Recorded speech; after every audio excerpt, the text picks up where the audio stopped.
righty. Well, welcome. Thank you for attending my first monthly Substack meeting with untold stories, untold history in America. And so yeah, thank you for also for being, subscribers. For being here. So Absolutely. I wanted this to just be a place where we can like expand and talk about anything that I've actually written about so far, or anything new. I know we had the debate that happened this week, too. So that was, very alarming. But we can talk about Peter Crosby. We could talk about, Louisiana, the what happened in Virginia with the Confederate, with the schools bringing back the Confederate names, and or even the post I had on Father's Day, So, what do you guys like to Well, discuss? I live in Virginia, and I live in the town with the schools. So, yes, I'm aware of that. It's been interesting actually being here in Virginia during a lot of that time of the riots and because we had we have the big monument that everybody was showing that was being removed. I mean, that's my downtown. Wow, wow, okay. It's right down the road from my house. So so when you wrote that, I was like, I didn't even know. It's interesting. They made a really big deal in the news about it when they took away the names, but there was not even a whisper of it in the news about it coming back. And I find that so interesting, right? Because I kept seeing nothing but articles flooding my news feed. I think, the algos just feed me, what I would be paying attention to, Yeah, but I didn't even know. I only knew because you wrote about it, and I yeah, live here. yeah. And for people who haven't read the article, it's basically talking about how in Virginia, they are, I think it was two or maybe three schools that decided to revert their names back to the Confederate names. They had actually changed the names during George Floyd protests and all the, reckoning that our country was going through during that time. And so many places across the country removed like the names or renamed their schools, that were named after Confederate leaders or, Army people. And, or also like what I had posted about Mississippi, they finally got rid of the Confederate flag, in their state flag, which like, hello, that was, they did that in 2020. It's like it took a man being murdered on, basically on video for them to make that change. So, Yeah.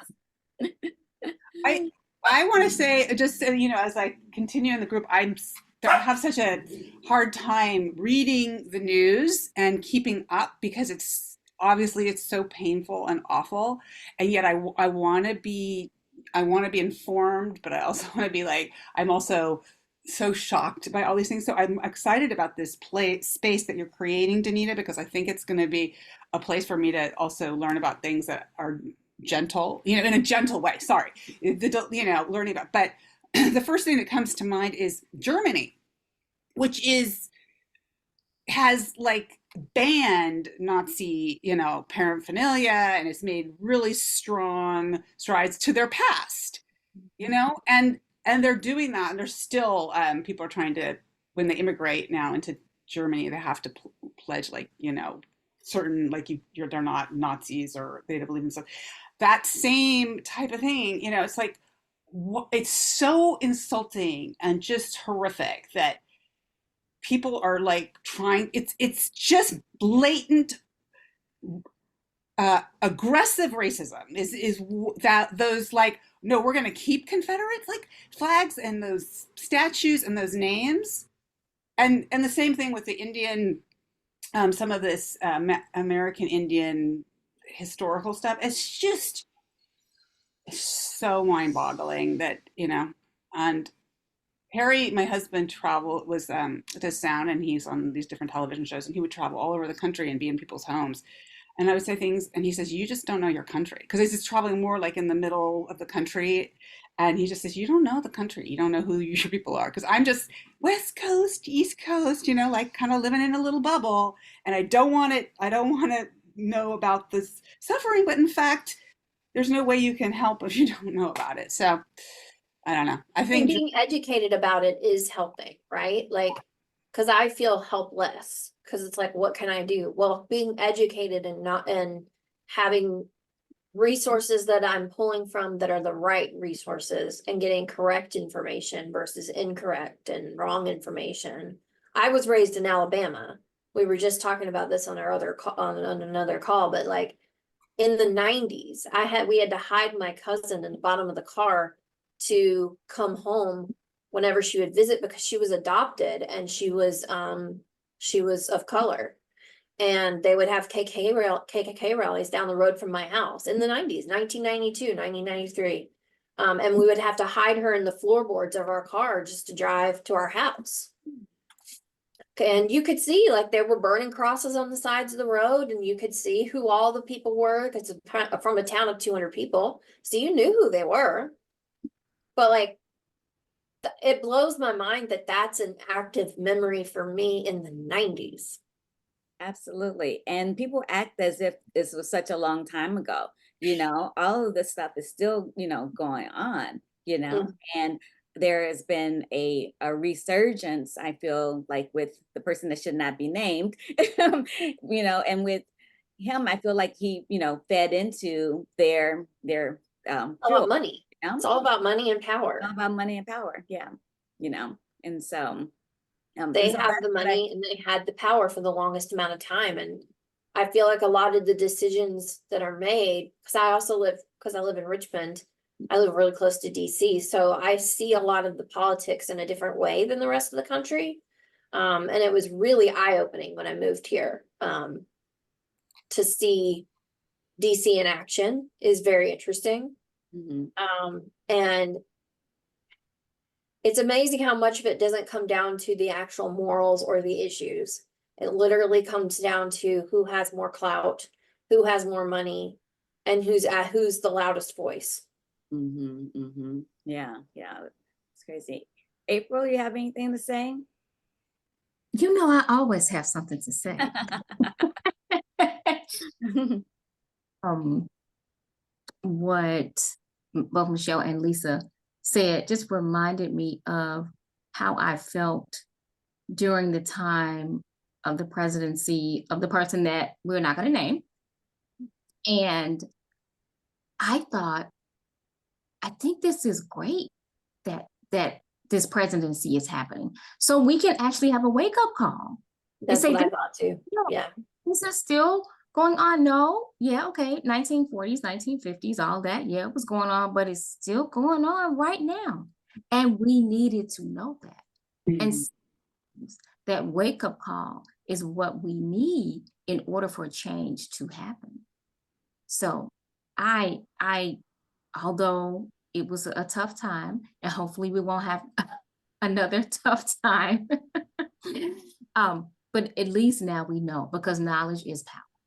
Mhm. Right. Yeah.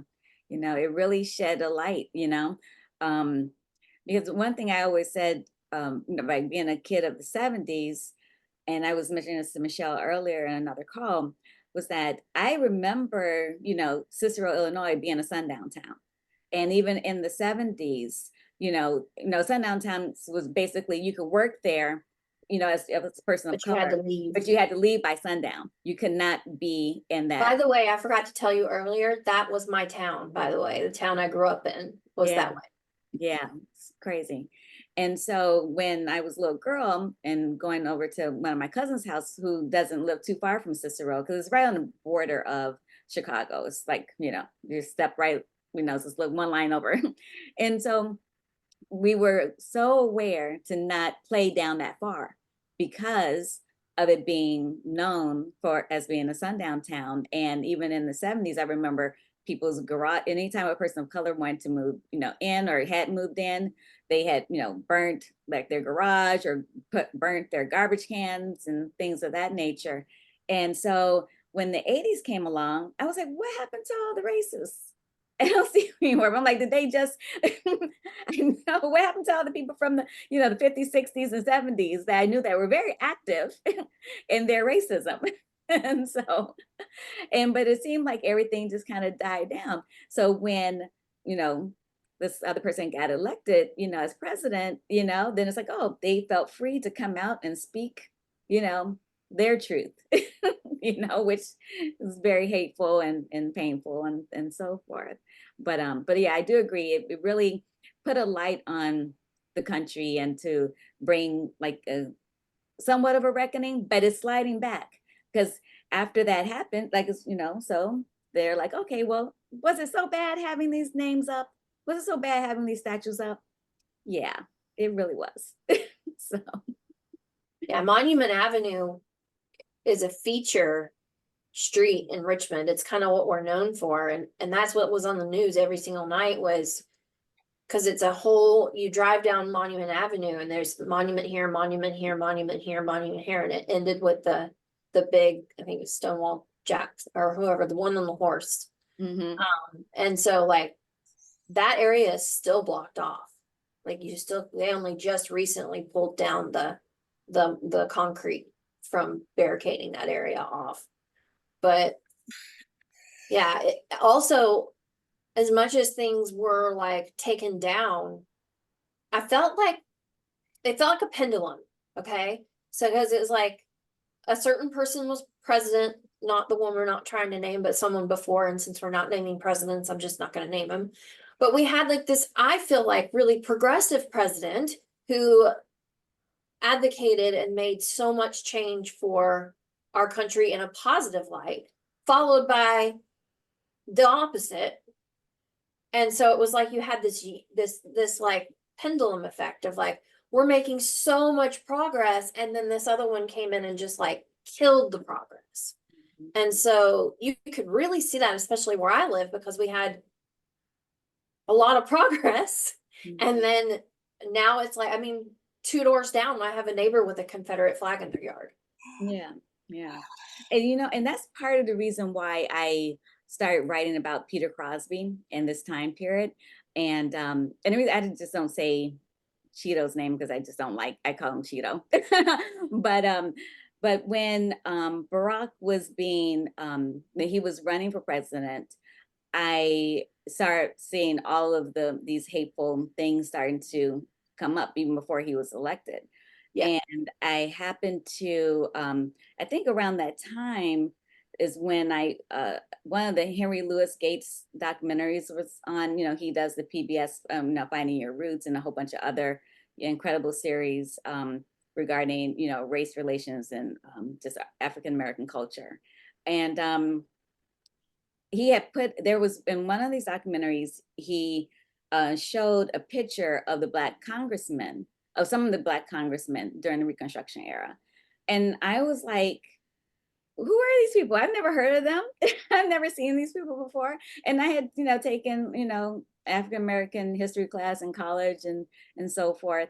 And when I started digging deeper into their stories is when I started seeing the complete parallel of when Black people started having power, then the, Klu Klux Klan was, took form, in order to prevent, Blacks from voting, because the majority of voters when slavery ended majority of voters in the South were Black men. They outnumbered whites.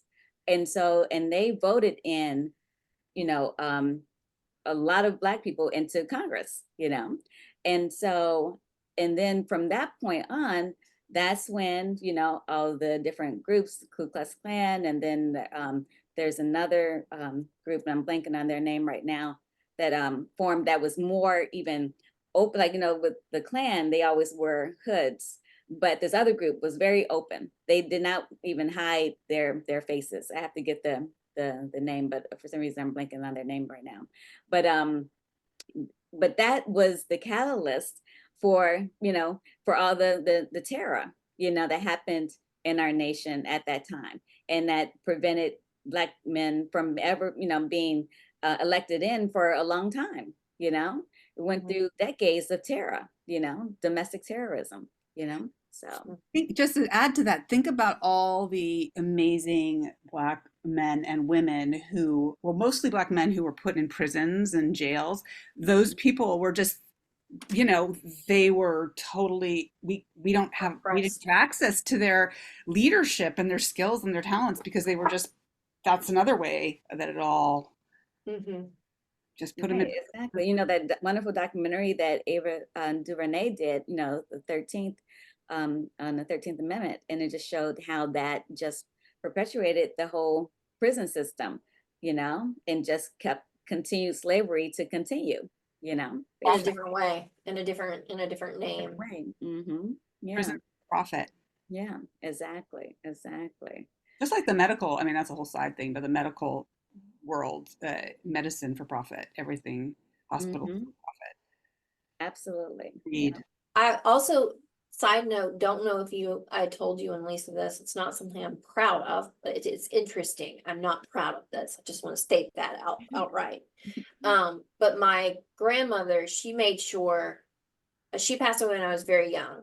And so she made sure that I had photos of my family going back, like the black and white photos, all the family history. She passed those down to me. And so I got those as a young child.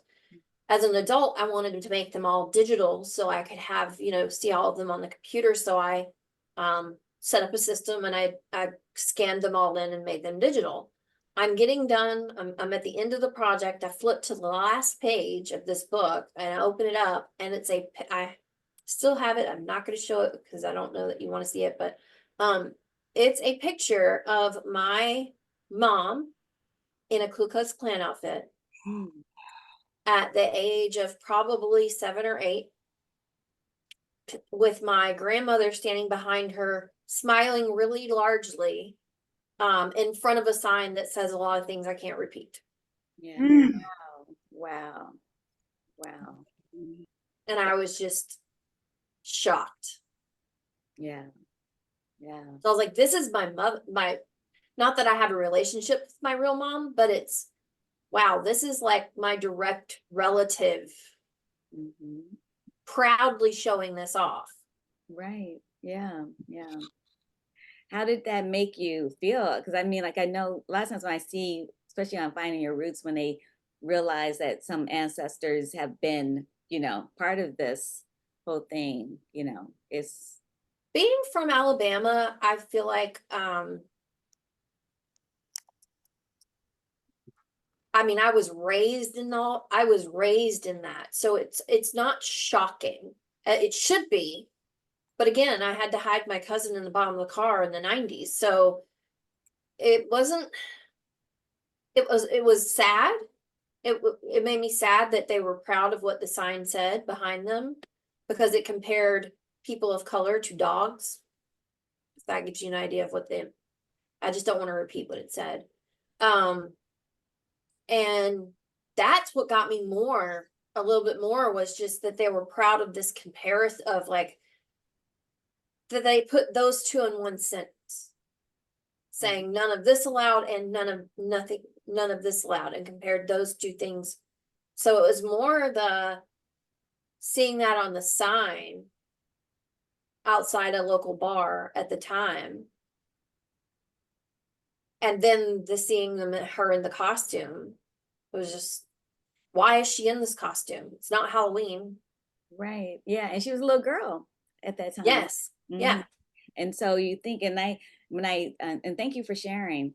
When you say, when you tell the story, the first image comes up to me is basically those pictures that we have seen with, the lynchings going on, and the little kids are there, and they're so proudly standing there with a dead person, a human being. That's how it felt. Yeah.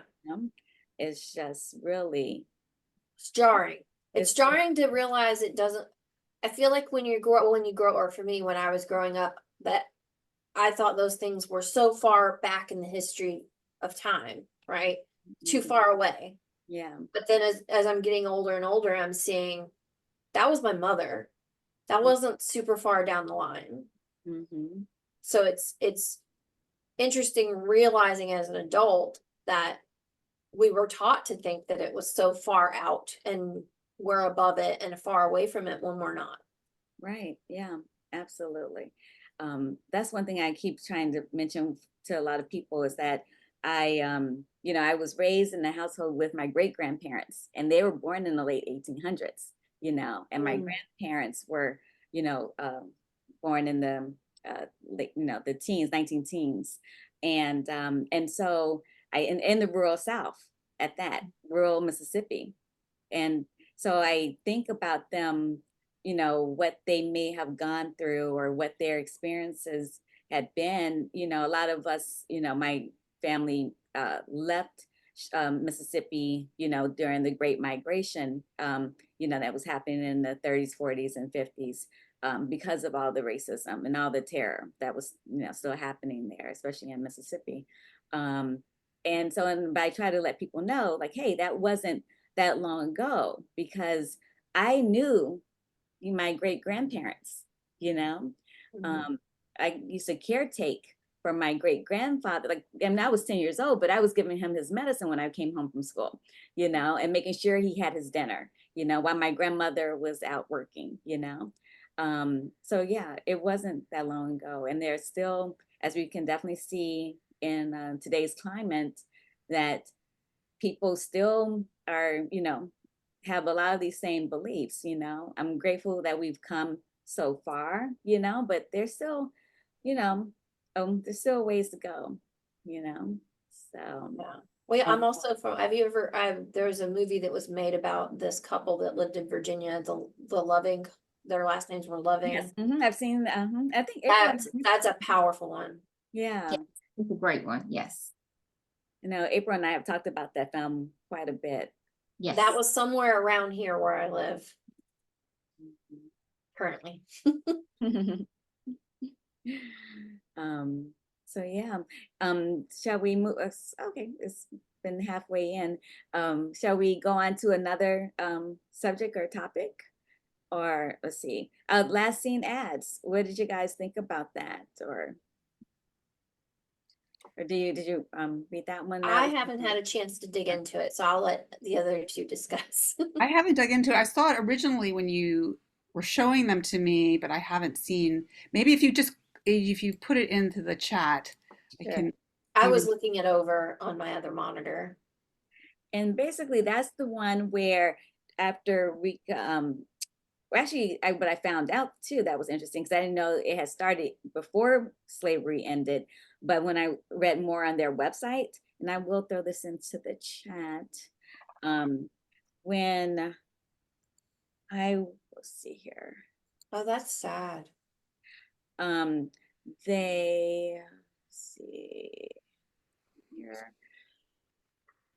One thing that I didn't know, but basically, let's mention, like, so with the last seen ads, these were ads that were placed in various newspapers in the South, and they were read on Sunday mornings in church, when the Oh, people wow. were looking for their loved ones, because as we know, so many families were stripped apart, during slavery, and so they didn't, and names would change, because we would take on the name of the slave owners, their surname. And so, okay, here we go. There's the scene. Just from a purely storytelling perspective, when I first saw these, just thought This is powerful. yeah, this is powerful. Everyone has its own story Yes, it's just behind so. it. They're just the ones that I read. They were so Wow. moving, Mm-hmm. just to be torn apart from your family and looking for people and I not didn't knowing even know this they're alive. existed. Like, I didn't even know this existed. No, I didn't either. But that's why I love. I mean, it's just such a. It's going to be so great for your stories. Yeah, because yes, I was telling Danita earlier, I wish someone would put together like an official history of all these things and put it together, because it's never been done. You know, like the actual, let's tell the history as it really happened, like, and put it all together and teach it. Yeah, and I mean, because there are a lot of books out there, and like as I've been doing my research, you know, it's kind of, I won't say it's all over the place, but there's a lot of different elements, you know, to our past. And I think now in this digital age, thankfully, like people who are running the site of, get their website, the ones that are showing the last seen ads, um, let's see, what's the name of their website? Their website is Informationwanted.org, isn't that yes. the one? Mm-hmm. Information. I'm trying to find the link here. I just I clicked was on gonna it. put it in the chat for you. Yes, informationwanted.org. And yes, thank you for putting in chat, Michelle. Um, and so, and they're all volunteers, you know, that are going through finding these articles, you know, transcribing them. So, because sometimes, you know, with the old print with the newspapers, a lot of things aren't as legible. And maybe one thing I've been thinking about for our paid subscribers, contacting one or two of the people that's running this and have them come on, you know, to talk and Oh, or wow. the interview and so forth. Because I found out about them through a webinar that I actually just kind of stumbled upon. And I won't say, I feel like throughout all of this, I've been led, you know, to see these things because it was really a webinar for teachers. And I happen to be, and I'm never on Twitter, you know, which is now X, but I was hardly ever on there. And I just happened to go on there the day that um, one of the ladies was posting about this particular, they were having a webinar. And I messaged her and I said, oh, you know, I'm not a teacher, but I'm doing this, you know, research, can I be a part of it? And she was like, sure.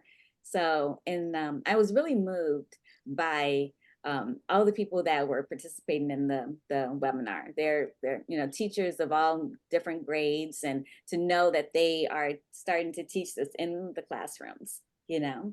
So yeah. That's good. Yeah, that's Yeah. also, you know, I'm not sure, maybe you've written about this, but, and you've already decided this, but early education and using your stories in that to really influence this next generation. Yeah, yeah. And you Because know, it's fighting a battle. We're fighting a it, battle right now. What's happening and what they want to erase from the school teaching. I mean, it's ridiculous. So yeah. it is. It's a battle. It's a war Mm-hmm, for mm-hmm. those kids to learn about, you know, the real history. Mm-hmm. Exactly, exactly. And so, How you know, and difficult. it's and a lot of part of it has been so hard to track down. I won't say track down, but because people didn't want people to know about what really happened. Um, One of the things that's been a struggle is finding the actual Black newspapers of the time, because most of them were destroyed. I was about to say You they know? burned them, didn't they? Yeah, They burned they most of the did. evidence. They did. They burned them. And luckily, there are some people like Christopher Waldrop, who is one of the authors that I have read a lot of his material. He somehow still got copies of a lot of different things, you know, from these Black newspapers. Um, and he's a professor, I think I even reached out to their school. I don't know if it was San Jose or somewhere here on the West Coast. But I haven't been able to get a hold of him because there was apparently they said when they wrote back, there was an accident that happened with him and he's not able to teach anymore. And so they didn't think he would be good for an interview. But in one of the other books I'm reading from him, I saw the names of his daughters. So I'm going to start like reaching out on social media and try to find them, because I would love to get into his files. You know, he has researched just so well through, especially for Mississippi.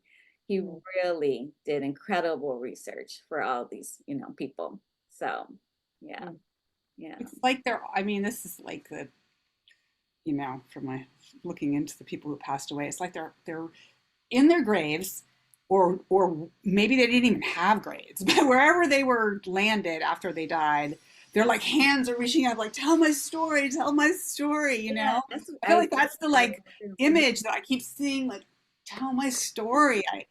Mm-hmm. I Because there is such an incredible story. Sorry to cut you off. Yeah. look, like, you just read like a little thing, you're like, whoa, there's so much more here. Mm-hmm. And their incredible resilience. That's what I keep thinking.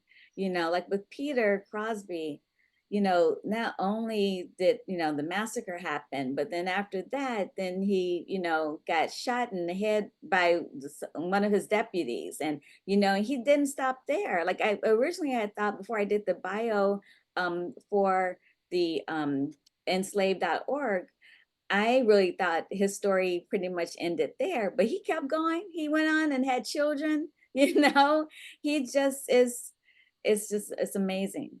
It's amazing. And his children are aware of his legacy? Yeah, I really don't know, haven't gone any further beyond, like I knew he had children because based on what was. It'd be very interesting to try and trace the roots of that, to see if they are aware of Yeah. what he did, Exactly. their legacy. Right. Yeah. But yeah, but it's definitely a challenge when you watch shows like Finding Your Roots. We always, hearing Lewis Gates always says, there's only so far back, Black people can go because our records were never kept. They just erased, our history.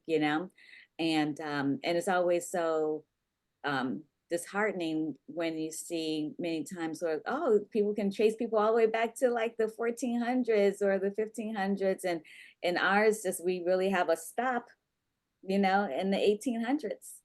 It's very rare that anyone can trace beyond, before the 1800s, or like. Yeah, So, I was able to trace mine back to the 1400s yeah. on one side. Mm-hmm. But the other side that I really want to track, I can't get past the 1800s Mm-hmm. because my great grandfather, the reason I want to try to understand the history of it is I was always told he was Cherokee Indian. Mm-hmm. And I got really into tracking ancestry and doing all the trying to figure out like the roots of that.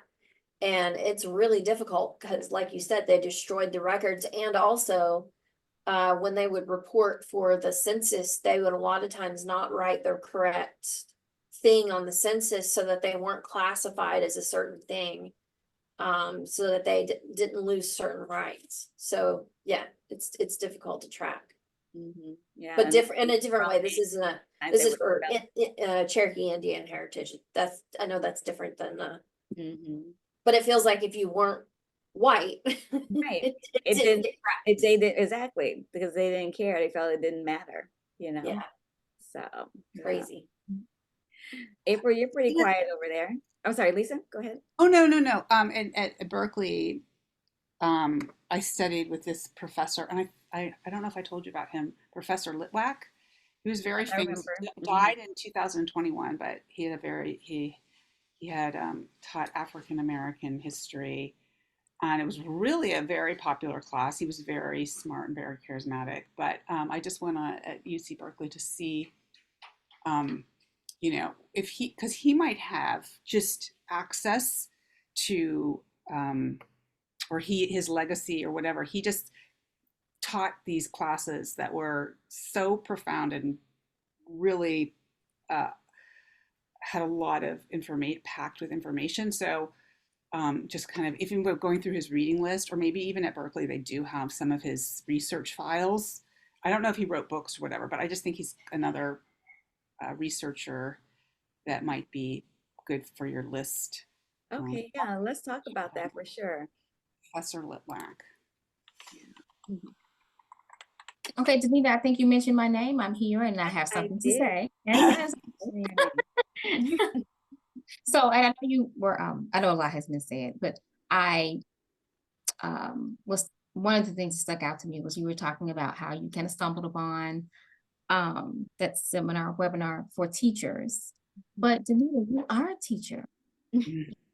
us, and it's going to illuminate. I mean, because this information needs to get out there. And so you're being used to do that. So you're a teacher. Thank you. Thank you. Couldn't agree more. I'm just glad to be here at the, the beginning so I can say I was here when. I just stumbled into it, so I just kind of was like, "What's Danita needs support? I'm going to support her." And I had no idea what I was really supporting, other than you getting your message out. And Right. so I'm just discovering what that message is, and I'm just like happy to be on that journey. Thank I you. just Thank you I for just being found an educated. article in the New York Times about this professor who's Mhm. my favorite at Berkeley, but it's just the title is Leon Litwack, 91, dies, changed how scholars portray Black history. One of Wow. Berkeley's most popular professors, he brought passion and nuance and a love for blues music to his award-winning of study of the marginalized and the oppressed.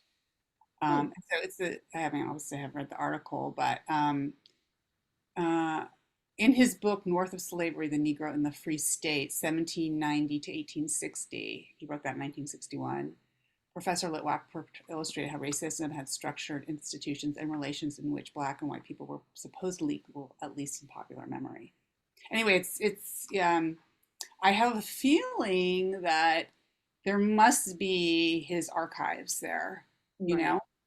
Or even, I mean, I think when he died, maybe his wife's still alive, but um, anyway, just wanted to have him on your radar. Thank you. And I see you put it in the chat. Thank you. He was my favorite professor there. He was amazing. And one thing that I've been noticing too, or I feel that, since as we were all saying that it wasn't that long ago that, you know, and I can see how this is the time now to really tell the stories because now more people are able to, like I said, in this digital era, we can find out more. People can dive, deeper, maybe connect, as Michelle was saying, with people who are their legacy, that want to talk about it, but there was a time frame whereas, like I said, growing up in this, 70s, there it still was so fresh, civil rights movement was so fresh, Jim Crow was still so very fresh. So it's just taking, time to, you know, not only still like heal from those period of times, but now like dive deeper because I know like with I feel like my grandparents, and I think of this of a lot of the Black elders that they didn't want to talk about what had happened because it was so painful. It was so damaging, and you just, put, um, just, stuffed it away, as much as you could because it was just really hard to discuss. You survived You versus telling survived the it. story. If you told Exactly. your story, you might not survive. Exactly. Yeah. Yeah. And so now there's like this, I feel like, and maybe I'm, part of this whole resurgence of exploring more, expanding more of what actually went on, let's pull back the layers, um, and see, let's learn about who these people are, and what did they go through and how did they, how did their contribution to society propel us to where we are now, so, and there was a lot, so yeah. Well, Danita, those layers for so many, just like you said, it's kind of like an onion, peeling back the layers of an onion, Mhm. where it makes them sad. It made them sad. Made them, you know, um, it. And I know that when you and I were in college, I remember with the African American history class, I took it first, and you took it after me with Dr. Baldwin. And during the semester I took it is when the movie Malcolm X came out. And we went to see Malcolm X as a class. And Danita, Lisa and Michelle, and she was so passionate even back then. She's just like, I know I'm not in the class, but can I go in the with the movie? Go inside the movie with you all. Like, yeah, come on. So I asked Dr. Baldwin. She's like, yeah, it's fine. So we go in, and it's such a powerful movie. Of course, like sometime later it was available back then on what? VHS.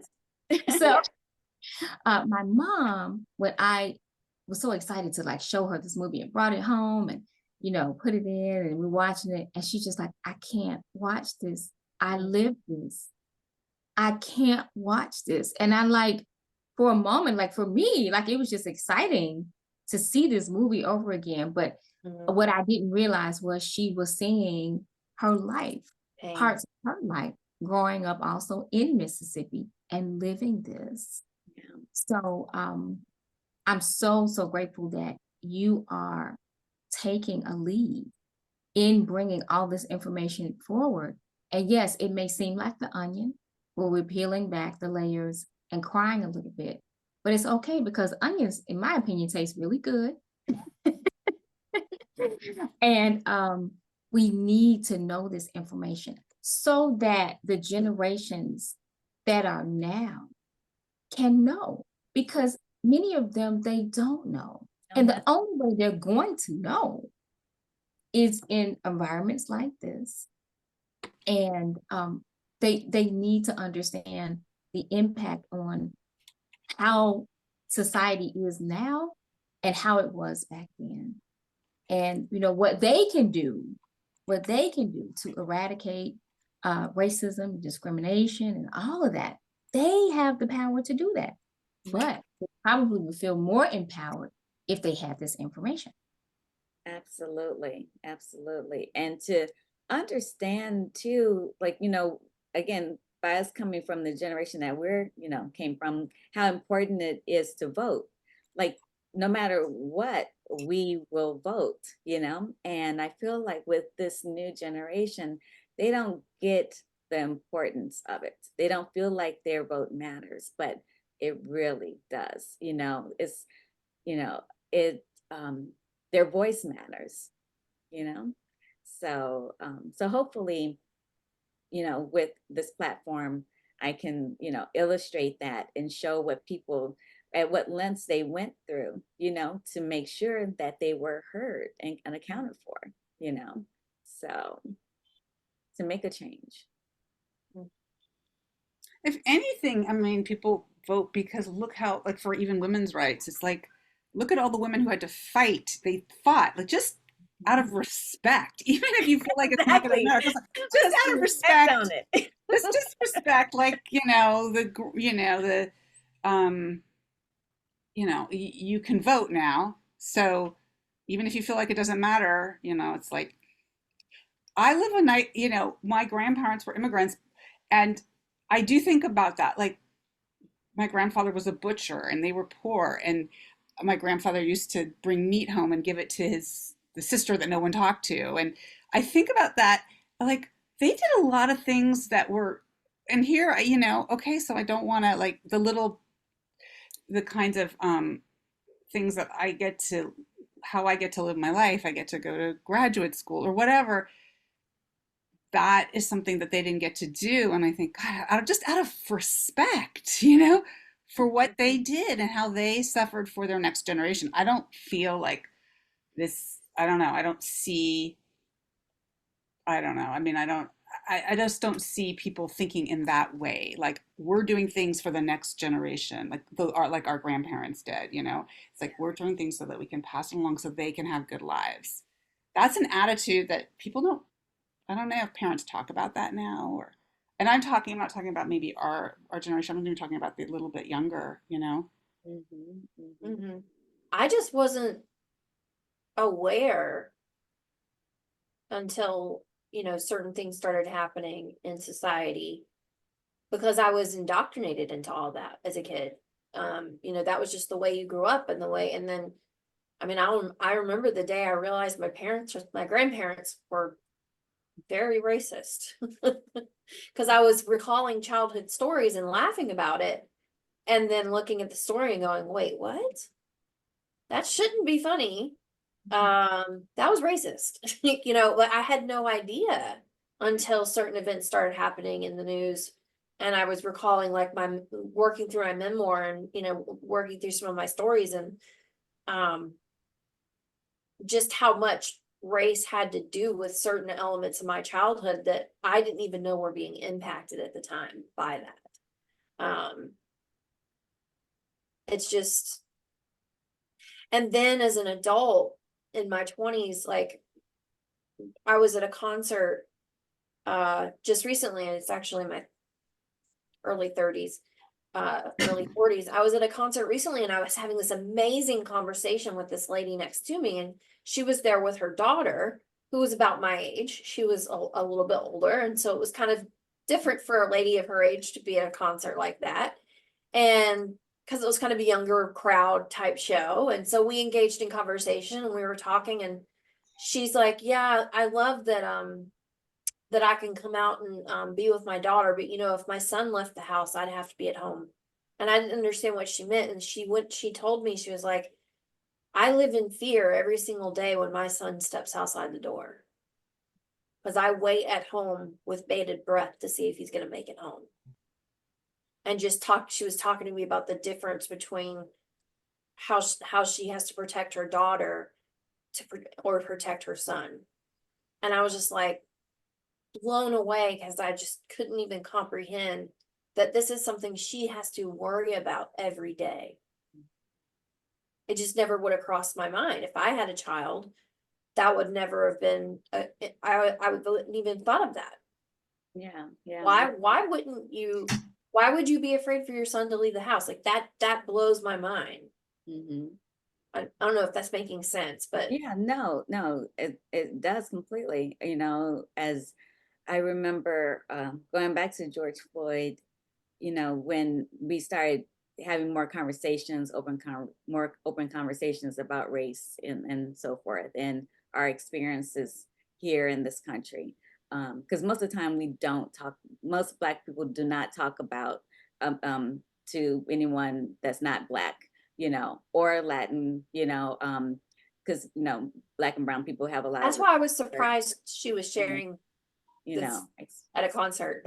yeah. Um, but we when we were, you know, really young, we always had our parents always have the talk with us about how we operate differently in this world, you know, and the things that we have to do differently than our white, you know, counterparts because we are perceived differently. And so therefore we are treated differently.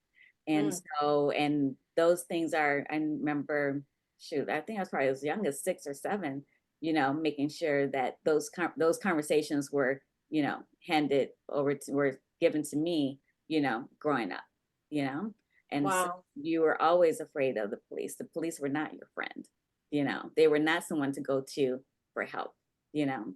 Um, Even I had an uncle who, and he, you know, of course he knows the whole thing, but you know, our police in our community, but he would do the police like a boogeyman, you know, to just reinforce it. You know, it would be scary when he would knock on the door and he would say he was the police, and it would be terrifying, you know. And That's so crazy. so, It's just hard yeah, for me to comprehend that. yeah, yeah. I just don't see, I really don't, I'm really good at being able to understand other people's perspectives usually. And with this particular perspective, I can't put my brain into that. It's like I can't comprehend it. It doesn't, I just don't understand why. It doesn't make sense. It doesn't make sense to me why this needs to be Mm-hmm. such Yeah, a big, you're a person, I'm a person. right. But That's how if I you see it. We remember, both have skeletons and bones and ligaments and tendons. There's nothing different about us.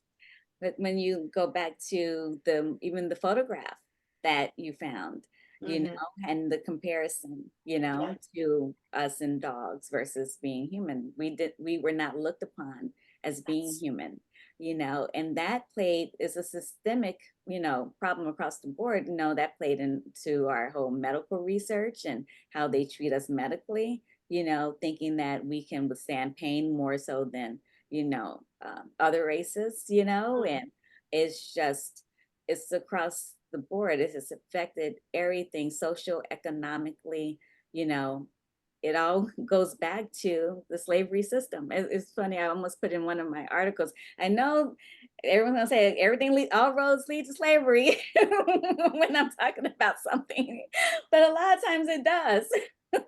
When you look at the foundation of this country in particular, even though slavery was around the world, but the harshness and how it was done here and how Mhm. it's still um, the effects of it still lingers on. And there's still pride in it. Mhm. There's still legitimate, like, quote unquote legitimate companies that are still, that's their agenda, and they're allowed to do that. Mhm, mhm. It's just mind boggling to me. Yeah, yeah. And when you look at certain people, and I can't think of this name, that is really God, I wish Jerry was on this call, because she had been sending me articles about him where he's trying to, he's the one that was, as far as affirmative action, trying to roll back a lot of things and funding for, Black women. Like there's a company, this lady that was doing like all this funding for Black women. And so he's like, oh, that should not be, because you're excluding a whole bunch of people. But we have so much catching up to do. And sure, we had a Black president, but oh my God, come on, really? We still have a long, way of go in equality, Mhm. So, um, so yeah. I agree with you, Danita. And of course, I always have something else to say. So it was funny, like during this last Juneteenth, Can you speak I up a was little celebrating bit? Juneteenth. Everybody, I didn't care what color you are,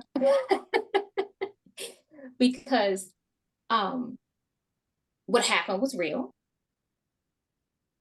And of course, this is just like a new holiday. I know some people think it's nothing to celebrate, but it actually is, and it's very important.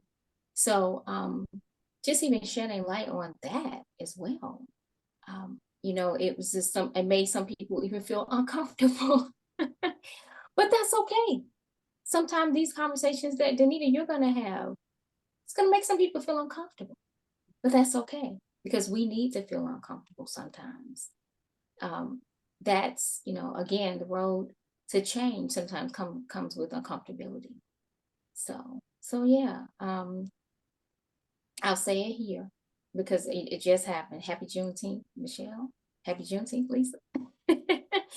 It's important. That history is important. Yeah. I didn't know that even existed until the episode of Blackish, where they did. I loved Blackish. Me and my husband loved watching that show because every time we watched it, it was supposed to be this comedy light kind of show, but for us it was educational. We felt like every time we watched an episode, we learned more about something we never even had. It was right in front of us, but we never saw that part of life, right? And I liked the way that they presented that information to you, and it became kind of an educational show. And when they did the episode on Juneteenth, I don't know if you haven't seen that episode, I recommend looking it up. It is brilliantly done. Yeah, I think I did see it. Yeah. They did like a whole musical number and everything. It was brilliant. Yeah. So happy Juneteenth. To Glad you every, said because how, this is it's American history, and that's the thing that's so important for people to understand too. Like this is American history. So Juneteenth shouldn't just be just about Black people, but it's Right. hey, we need to embrace as a country. Hey, this is Mm-hmm. this is part of our history here.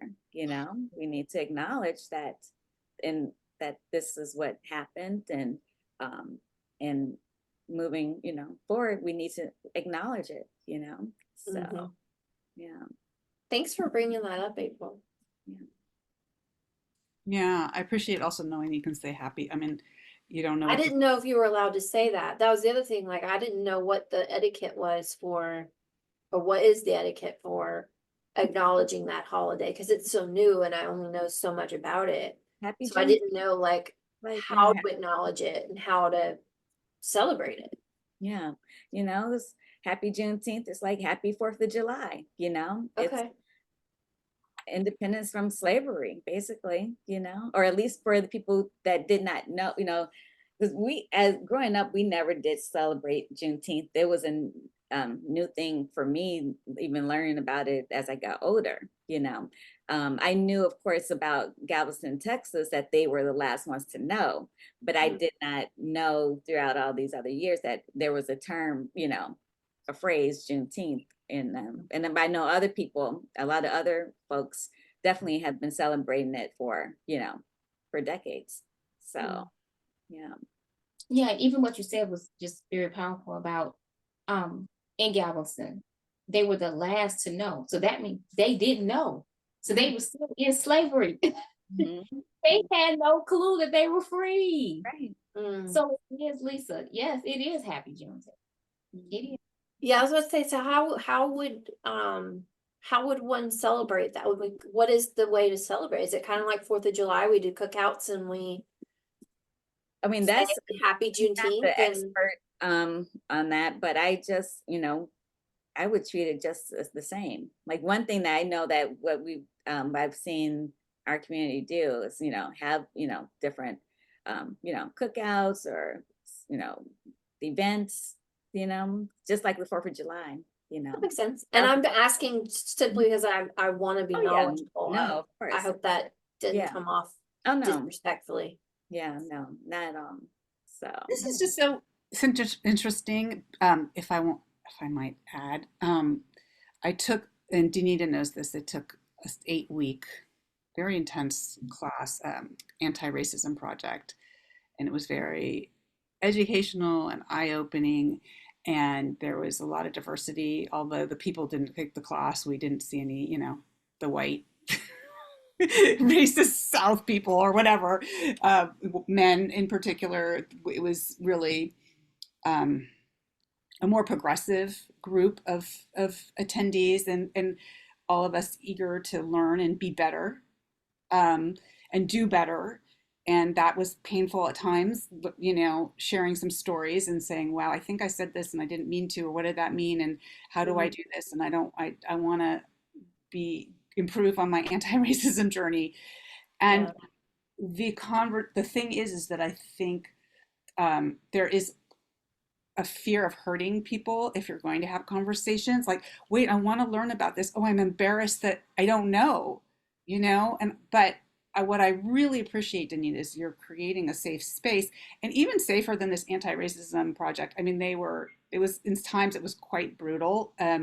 Just I mean, the things that we learned that I thought I knew that I didn't know, which is fantastic. I wanted to learn all that. But there were times where I didn't feel this way because I don't know, I didn't, but I saw people admitted they felt uncomfortable talking because they didn't want to hurt other people in the group or say things. So what's beautiful about this, just our, this budding group is that I feel totally safe and I don't feel like I'm going to be judged. No one's going to say I'm a racist if I say something that I'm just confused about or want to learn, because I'm here to learn and to be better, and to Mhm.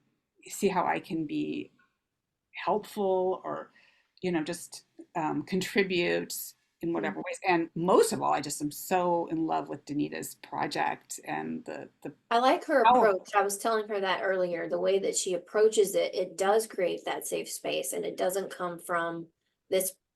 I used this word earlier, and I don't know if I kind of saw you hesitate when I said this, but I like that it's not preachy. I feel like I'm being educated and told how to be a better person.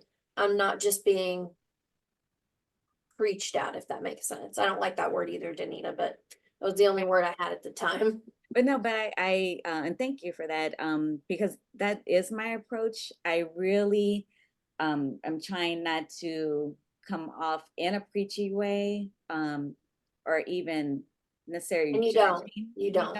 the situations, but laying them out for people to see and make an opinion for themselves. Mhm. Now, like X, Y, and Z happened. Now, how do you feel about that? What are your thoughts on it? Looking at it from a space of, okay, well, let me use my own critical thinking here. What do I take away from this particular incident or these moments? So But it's I'm amazing. that way. Mhm. It takes someone like you to call that out. Like, it's just amazing to me that you've taken on this role and responsibility and this kind of mantle. I guess that's the way we said it when I was growing up. Mantle to pick up this torch and lead us in this direction.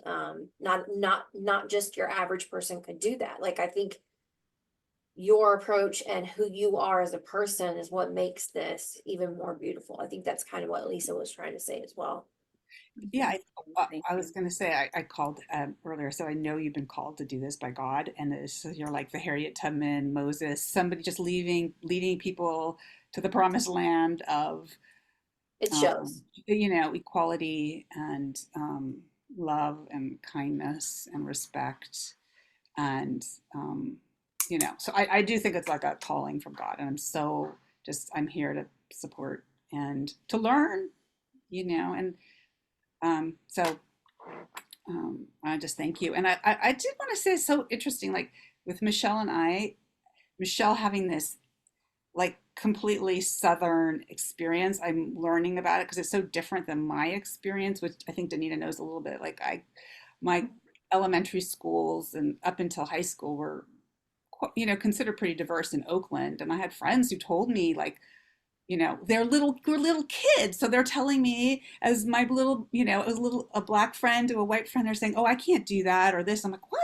And I learning those stories then, and then going to a high school, which was completely, I would say it's a racist city. It's just a bad, was like Republican in the 90s, and, but it was very different on the West Coast because everyone's posing as I care, and they don't in a lot of places. And then and one thing they were saying in the anti-racism project was that the progressives are actually can be more dangerous than the actual, completely racist people who are just out there, because the progressives are pretending, there's this like, I was like, yeah, I see that. So I think it's interesting that you have, just as starting, we have Michelle, and I was really interested in hearing Michelle's perspective because I'm just, And I'm holding back, trying not to tell you even worse things because I'm like, I don't want to monopolize Danita's, this is Danita's call, not my call. Look how pretty you are, April. I know we're wrapping up now, but okay, bring